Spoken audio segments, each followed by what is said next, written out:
Hi, everybody, and welcome to 13 Now. I'm News 13's Amy Hoyt. We are live today in our News 13 newsroom, of course, on Harrison Avenue.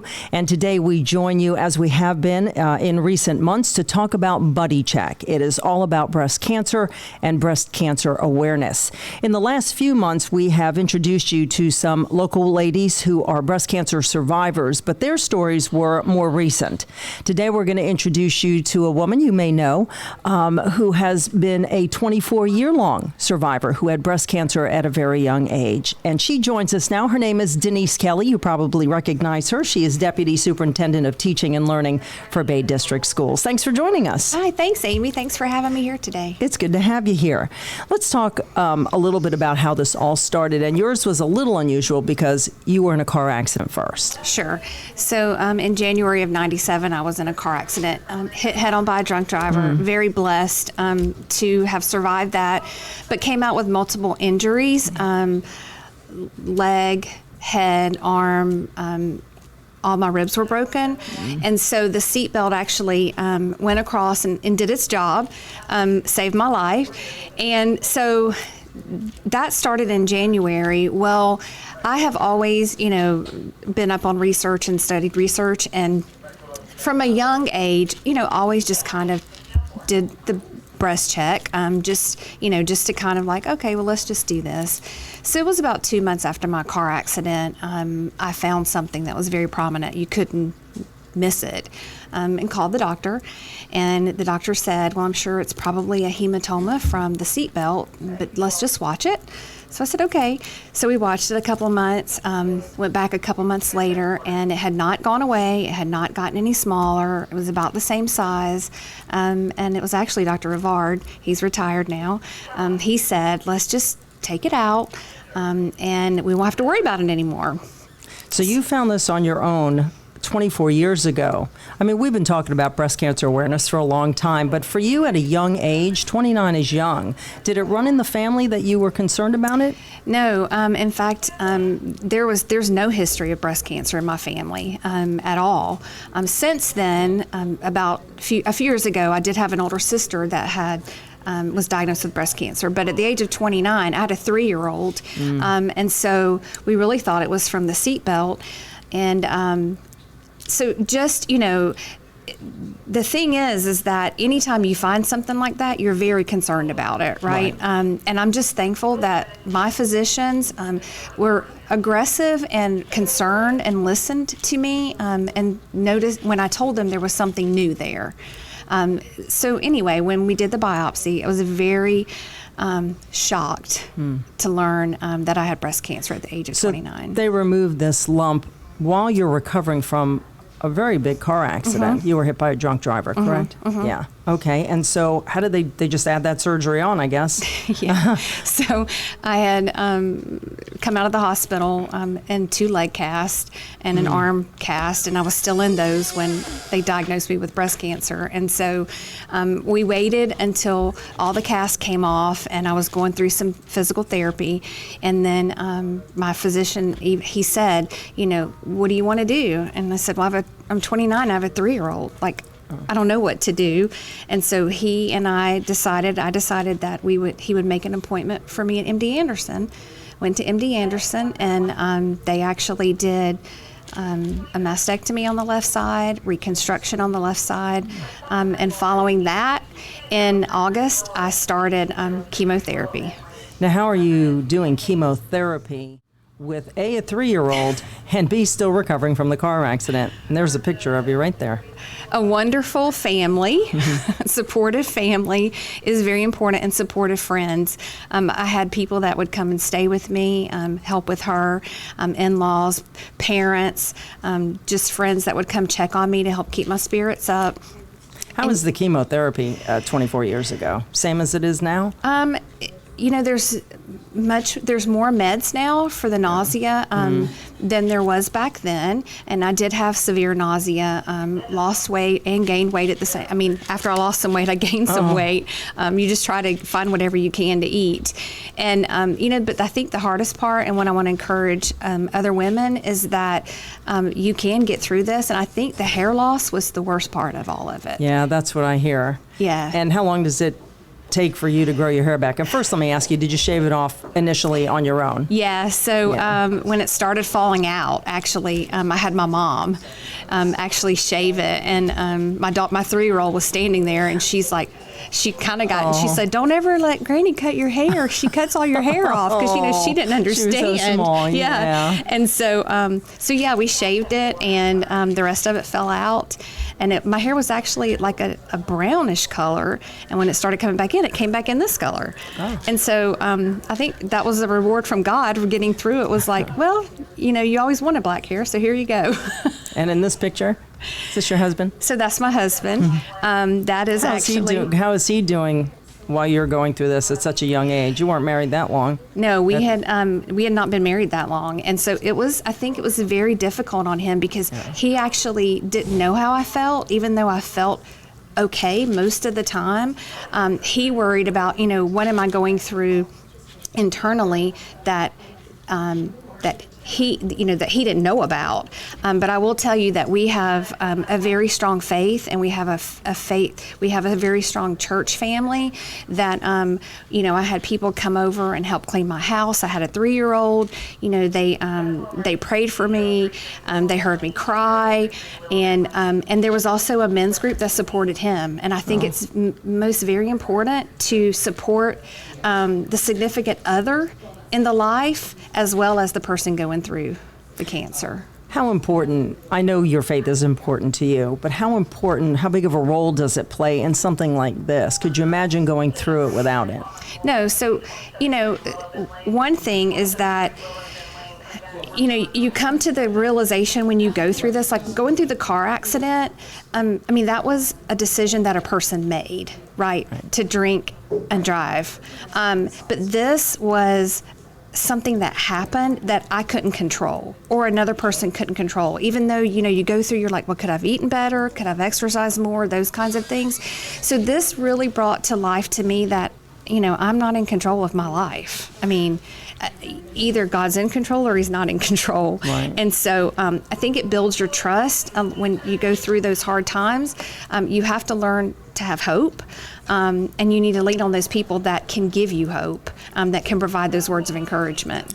Now, did you have other women who had gone through a similar experience help you or talk to you at that time? Actually, no. There was actually no one at the time that had been through what I was going through. But I will tell you that I did get connected to the American Cancer Society and started going to support groups when I lost my hair.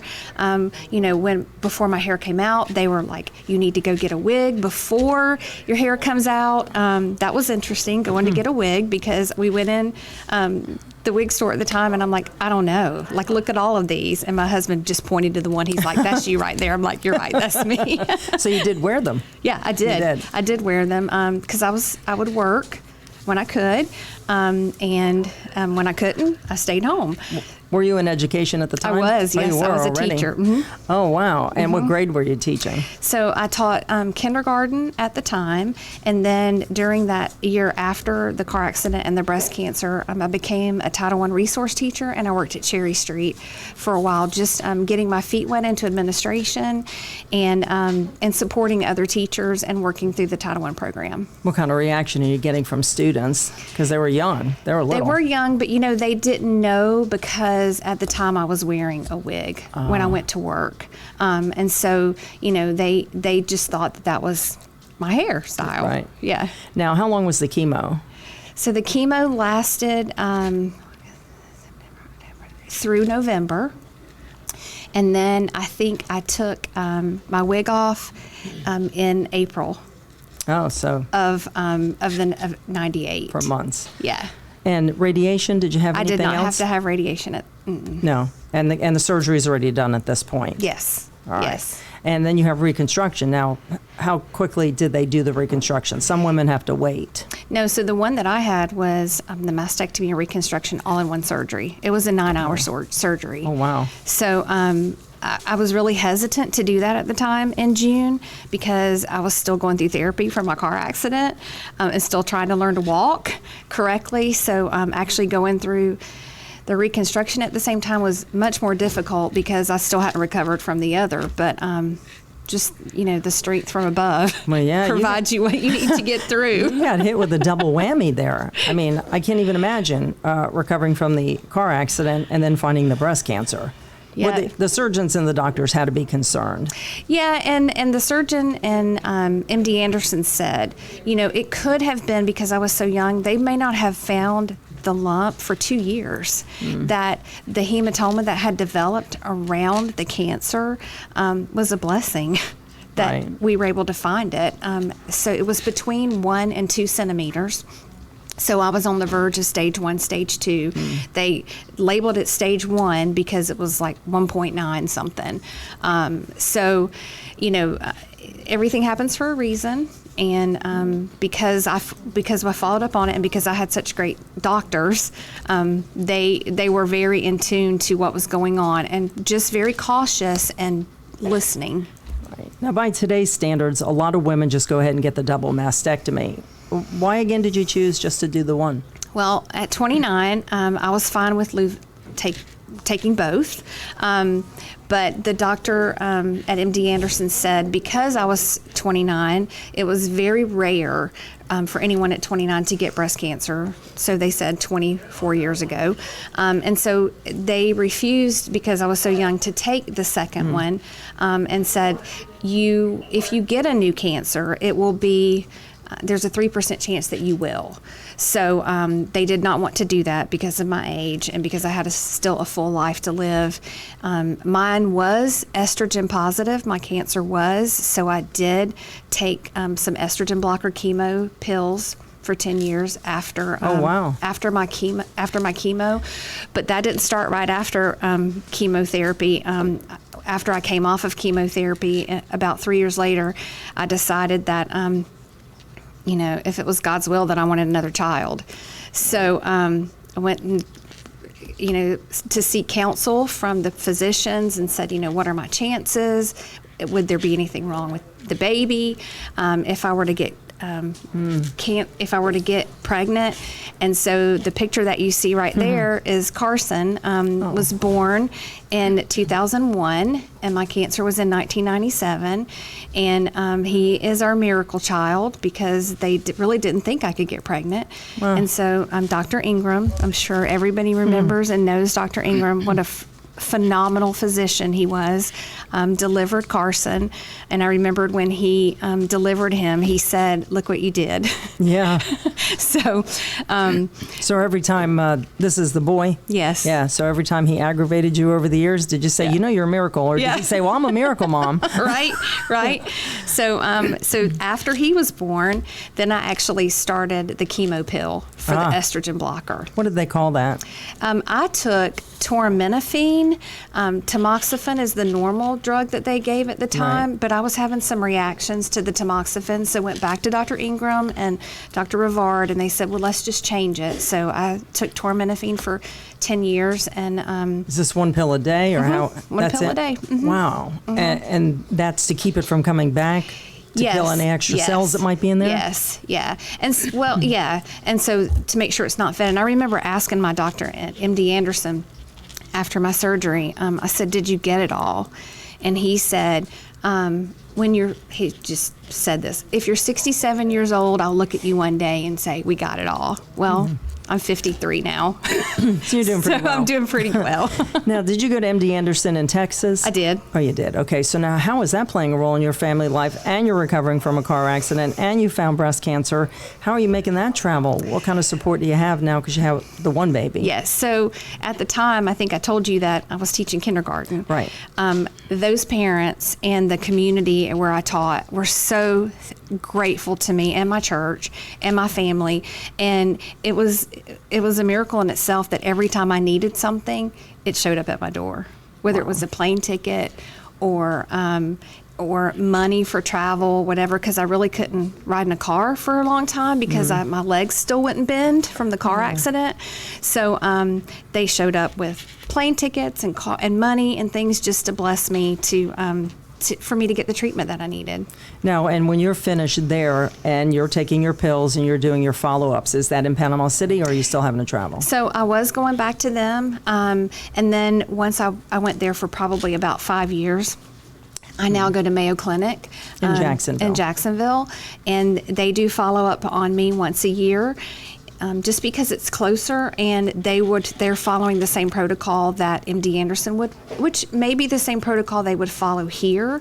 But I had just made a connection with the doctor at MD Anderson, and now I have a connection at Mayo, and so I travel there once a year. Right. Well, Mayo's a fabulous center for a lot of different things, but for breast cancer, their reputation is stellar. Well, and because 24 years ago they didn't complete all the tests that they do now on breast cancer.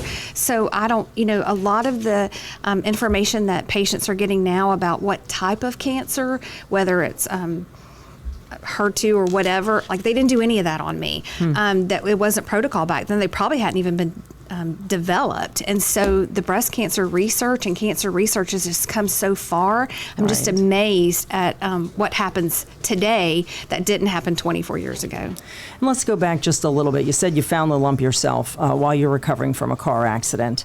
Did you get a mammogram, and did the mammogram see that lump? So I had a mammogram back in November of '96. Prior to the accident? Yes. Oh. Just because my doctors realized that the tissue was just so dense, and so just for protocol, they decided just to do it. And so nothing showed up. And so when I had the car accident and then the lump developed, it was a surprise to all of us. But, the research says that mammograms don't detect 100% of cancer. So that's why it's important to know you. Right, absolutely. A woman needs to know her own body. And that's why we provide the buddy check every month, because it's important to remind women especially. Some men do face breast cancer, or they find a mass, and it could be something else. But it's just important, you're right, to know your body so that you can move forward and you can go to the doctor and say, something's not right here. How does it feel looking back and seeing all the changes that have been made toward breast cancer in the medical field? It's very encouraging. 24 years ago at the age of 29, I had just lost a dear friend to breast cancer. And so it was very fresh in my mind what could happen. And, so the fear was so real, and it still is today. There are waves that you go through, that women still go through, that have been diagnosed of if something's not right in your body, that's the first thought that comes to your mind. But but you have to follow up on it. You can't just worry about it. I remember Dr. Rivard saying, peace of mind's worth more than $1 million. Yeah. So, the research and the studies and everything that's been discovered is so encouraging for early detection. Have you had any opportunities over the years since then to meet with other women who've been diagnosed? Yes. In fact, one thing when I was diagnosed at 29, when I would run into people that had survived 10, 15, 20 years, it was so encouraging to me. Right. And so that's why today I was happy when you asked me to join, because 24 years, I just want to encourage other people that if you check and you find something and you go to the doctor and it's early detection, like you can live a life that's full. And there's always that piece that's in the back of your mind, but you just have to stay on top of it, and you have to follow up on it. This is Carson now. He's 19, about to be 20. Oh, grown up? Yeah. And he's like, Mom, why'd you put that on Facebook? Really? I didn't ask him. That's payback, for all the teenage years. That's always what I tell my daughters. Right. Now, as far as your follow-ups now, I know you said you go once a year, correct? Annually. You do a mammogram? I do. Okay. They do a mammogram at Mayo, and they also follow up with me there on a breast MRI. And so I leave there knowing that in all of their medical opinions that everything's okay.